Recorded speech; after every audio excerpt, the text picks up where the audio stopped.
You might remember how this all unfolded. You're forgiven if it has blurred together over the years because of the way these things always resolve. But remember how this happened. After Sandy Hook, Vice President Biden put in charge of a task force which moves with incredible alacrity, incredible speed to come up with concrete proposals for things that can be done to try to reduce the number of people killed by guns in this country. President Obama proposed just what you heard there, universal background checks. Background checks should be run on the buyer anytime anybody wants to buy a gun in this country. 90% plus support for that among the American people. And it's simple. You have to have a background check if you want to buy a gun. That's a simple idea.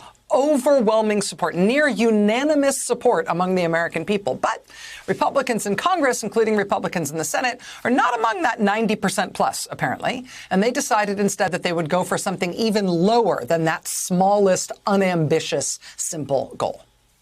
Conservative Democrat Joe Manchin and Republican Pat Toomey, both with A ratings from the NRA, they said that they wouldn't allow the pursuit of a simple rule that there ought to be a background check if you want to buy a gun. Instead, they had their own idea, and they said they could get it done. They had their own way. They had something that they said they could pass. We wouldn't actually do what more than 90% of the country wanted to do. We instead just do a tiny little piece of it because they said so. So instead of that simple thing, saying you have to have a background check in order to buy a gun, full stop, Senator Manchin and Senator Toomey said, no, we think that's a terrible idea. We're against that. We know that more than 90% of the public is for it. We're against it.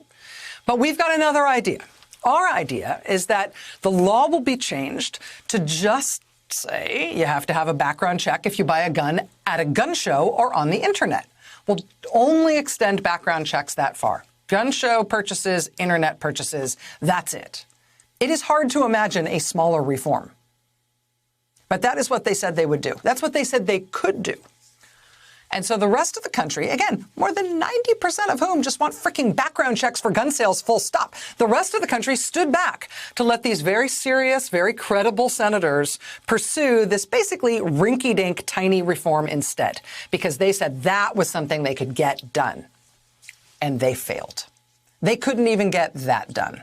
Not through the United States Senate. Not even right after the Sandy Hook massacre. Joe Manchin and Pat Toomey were convinced, they convinced the whole political class that they had magic gravitas on this issue to show that the legislative process in the United States Senate can be trusted to work, to do at least the smallest imaginable thing on an issue of overwhelming public concern. They were wrong. They could not even do that one pitiful thing. Not in the U.S. Senate. Not with filibuster rules in place that say a majority vote doesn't count. And so nothing happened in American law. No law changed. Nothing made it through Congress. Hey, thanks for watching our YouTube channel. You should know that you can follow today's top stories and breaking news and catch up on your favorite MSNBC shows all in one place. Download the NBC News app today.